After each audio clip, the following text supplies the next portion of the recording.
Eu tenho um caso inusitado para você que está em casa. Com certeza você já deve ter ouvido falar do Paulo César Santos.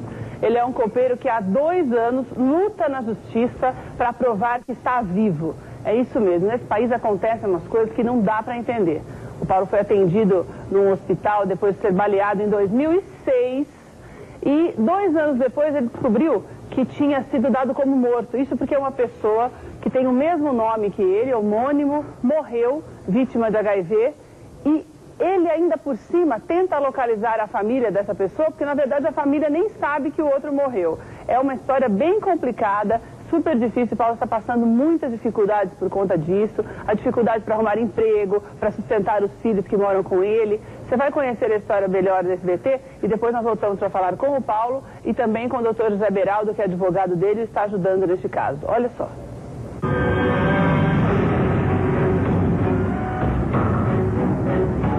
No dia 24 de junho de 2006, Paulo César dos Santos reage a um assalto e é baleado com 3 tiros no rosto. Após a internação, sai com vida do hospital.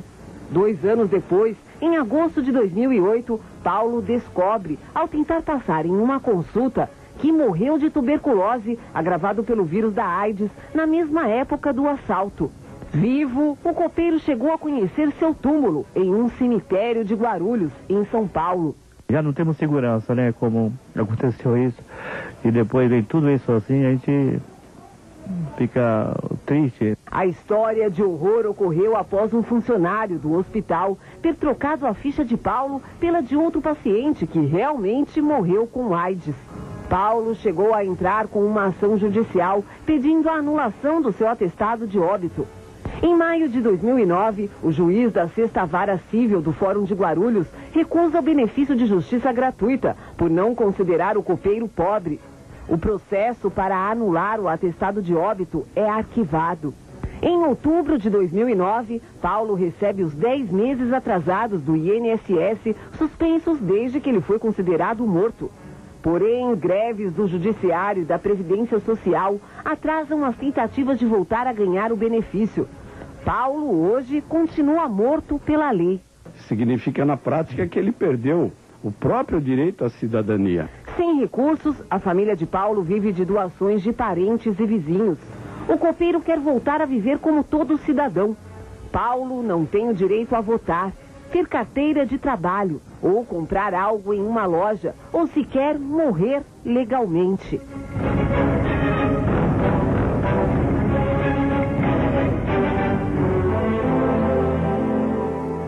Aqui no atestado de óbito diz que o Paulo morreu de tuberculose miliar, síndrome da imunodeficiência adquirida. Foi vítima do HIV. E, na verdade, Paulo só descobriu isso porque você voltou ao médico 2 anos depois, né, Paulo? Bom dia. Isso, bom dia a todos, né, todos vocês. E depois que eu voltei lá para fazer uma marcação de consulta de retorno, assim, de rotina, e que me constataram que eu estava morto, estava no arquivo de morto, né? E a mulher não conseguiu remarcar minha consulta. Daí depois você descobriu que você não conseguiria mais nada, né? Porque se fosse só remarcar a consulta... Isso, aí depois eu perguntei para ela se tinha algum problema, porque eu estava encostado no INSS, né? Se não tinha algum problema nenhum. Ela falou que não, que ia resolver ali mesmo. E no fim aí não acabou resolvendo. Fui passando os dias, conversei com a diretora do hospital, ela disse que ia ver o mais breve possível, né? E não conseguiu. Ela saiu de férias e até aí tudo bem. Eu deixei pensando, crendo que elas iam resolver. Estava tudo certo, né? Agora, Paulo, você ficou afastado do INSS por conta do problema que você teve, né? Isso. Então você estava recebendo os benefícios normalmente? Estava recebendo normalmente. Aí até dia 19 de agosto, quando eu fui... De 2008? De 2008, receber o meu pagamento, já estava constando que eu não tinha como receber, porque tinha um problema no meu documento que eles não falavam para mim. Eu comecei a correr atrás, comecei a ir em todo lugar que eles mandavam, mas só dizia que tinha algo errado no meu documento que eu tinha que legalizar. A partir daí você parou de receber, né? E aí, a partir daí, eu parei de receber. E foi a partir daí que começou todo o drama do Paulo, porque o Paulo tem 2 filhas, as meninas moram com ele, e o salário dele como copeiro era o salário que sustentava a família, né, Paulo? E foi uma situação desesperadora, né? Ah, porque sem dúvida. não só pelo traje de você ser dado como morto, mas também você não tem condições nem de cuidar das suas filhas, né? Verdade.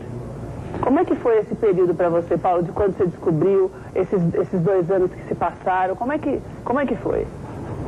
Para mim foi difícil porque a gente vive disso, né? É do trabalho e daquilo que você consegue. Então, e depois, a partir disso aí que cortaram tudo, então começou uma preocupação, uma dificuldade, porque eu não tinha como mais eu tirar de onde, né? E não tinha como mover. Então me entrou um desespero, né? Na qual já andava já desesperado, né? Com os problemas todos, correndo para médico, voltando. E depois disso aí minha vida se tornou praticamente um inferno. Parou tudo e eu não tinha mais condições nenhuma. Foi quando eu comecei a ser ajudado pela família, minha mãe, né? Ou uns pessoal que me ajudaram. E aí começou minha vida assim. Uma vida muito humilhado, né, Paulo? Muito humilhado, né? Isso, porque desde quando eu vim pra cá do norte, meu intuito foi trabalhar, né? Fazer tudo certo e andar certo para que tudo que eu pudesse fazer de bom, de melhor para minhas filhas, né? Porque já desde 2005 eu já separei, né? A minha esposa foi embora, fiquei com elas. Então a minha vida se tornou assim. Eu cuidar delas e dedicar a elas, né? E de repente surgiu isso aí, então acabou uma parte da minha vida, da vida delas, porque eu não podia dar mais do que elas precisavam, do que elas pediam, né? Então, você ficar esperando alguém chegar para socorrer você, então isso era muito... Quantos anos elas têm, Paulo? Uma tem 10 e a outra tem 11.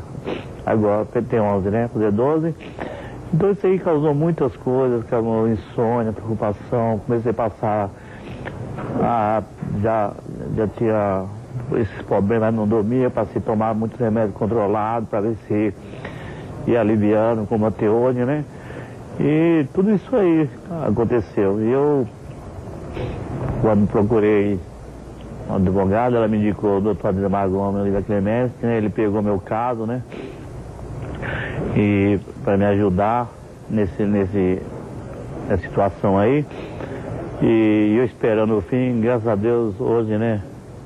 Agora, agradeço ele. O que aconteceu, né? Foi uma arbitrariedade, né, doutor? Foi. Na verdade, eu tenho uma notícia muito boa para dar no seu programa, em nome da Acrimestre. Espera um pouquinho, não vai dar essa notícia não. Quero saber o que é que... Agora não. Vamos, em nome Primeiro do eu quero Ademar. saber tudo o que aconteceu ao longo desses 2 anos e por que essa demora tão grande. Se fizer um exame nele, é possível saber que ele está vivo.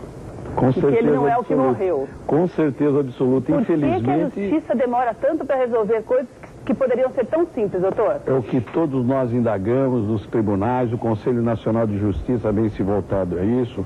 A Acrimestre está muito preocupada com essa situação, porque a condição do nosso querido hoje, ele está vivo, não está mais morto, é muito preocupante. Tanto que o doutor Ademar Gomes, ele tem uma equipe muito grande na Acrimestre, que nós voltamos a essas pessoas realmente que precisam resgatar, sobretudo, a cidadania. Infelizmente, a Acrimestre adotou medidas, foi proposto essa ação para anular esse óbito, ou seja, para mostrar que ele não está morto, e sim vivo, e aquele assento de óbito tinha que ser cancelado. Por que demora tanto? A Justiça de Guarulhos, o Poder Judiciário de Guarulhos, infelizmente, com todo respeito, errou, não deu assistência judiciária gratuita, queria e exigiu que ele, como uma pessoa tida como hipossuficiente, ou seja, pobre, pagasse as custas, poderia ultrapassar a mais de R$1.000. Mas ele não tem dinheiro nem para sustentar a Pois filha. é, e assim a justiça queria, quer dizer, errou o Poder Judiciário, infelizmente, e digo isso em nome da nossa Associação dos Advogados Criminalistas, mas o doutor Ademar Gomes, através do departamento próprio, que é pessoas necessitadas, determinou para que nós agravássemos. Ou seja, houve uma interposição de recurso ao tribunal, o tribunal determinou que a Justiça de Guarulhos adotasse as medidas para que restabelecesse a cidadania esse homem que sofreu ao longo desses anos todos. E assim foi feito. Essa é a notícia boa, porque essa notícia semana... boa, Essa foi semana, ontem, né, doutor? Isso, já foi publicada. Ontem foi publicada no Diário Oficial. Passei agora para ele essa notícia. Ele não sabia? Não sabia, está sabendo agora. Está sabendo agora também, Paulo? Foi. Finalmente, depois de 2 anos de luta e de desespero, o Paulo voltou a viver pela lei. Você pensa que é fácil essa história, que é apenas uma vaidade? Não é, não. É o que ele disse. Ele não consegue arrumar emprego, não pode votar. Você não existe diante da sociedade e da lei se você não estiver vivo. Você disse muito bem. Você disse muito bem. E o Paulo deixou de existir. Ele não poderia votar agora, no final do ano. Ele não era reconhecido e tido como cidadão. Essa foi a preocupação da Crimesp. Agora a cidadania lhe foi restabelecida. Hoje ele está vivo, hoje ele é um cidadão. Portanto, a justiça já determinou que fosse anulado esse assento de óbito. Pede a anulação do assento de óbito apontado na inicial e depois fala o pedido. Daí tem aqui o número do registro. Isso, e daí ele é registrado de novo, é isso? Isso mesmo. Volta, estabelece o estado quo ante. Tirou as impressões digitais, foi legitimado, tudo certinho, de modo que agora anula assento de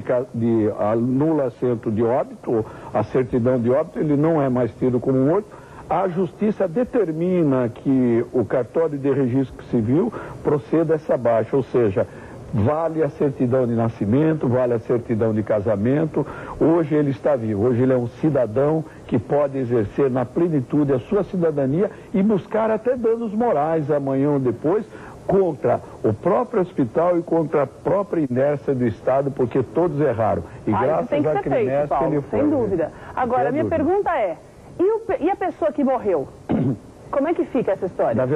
Na verdade, o Estado, através de uma investigação, deve apurar isso, quem realmente morreu, quem é o verdadeiro morto, ou seja, o falecido, para que a pessoa, também as pessoas que ficaram, os seus familiares, possam regularizar toda essa situação. No que diz respeito aqui, hoje, Paulo já não é mais um morto-vivo, né?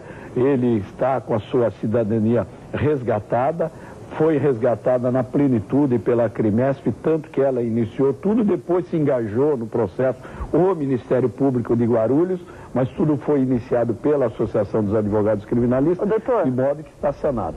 Doutor, quem é que leva a responsabilidade? O médico que assinou um atestado de óbito sem saber se o morto era realmente o morto, o hospital, ou a justiça que não liberou essa anulação dessa certidão de óbito para que o Paulo fosse constado como vivo? Na verdade, todos são responsáveis. Existe a responsabilidade objetiva e subjetiva, enfim.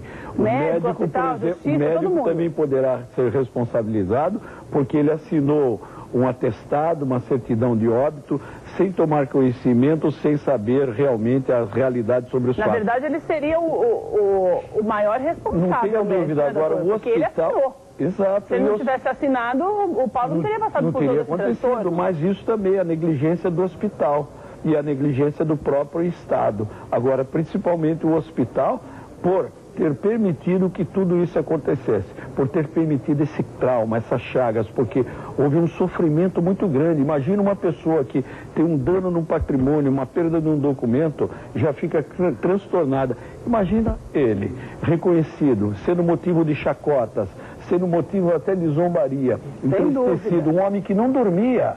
Hoje sim, hoje ele acordou e falou, hoje eu estou vivo. Ô Paulo, você pensa em correr atrás dos seus direitos e pedir uma indenização, até porque você ficou sem trabalhar esse tempo todo?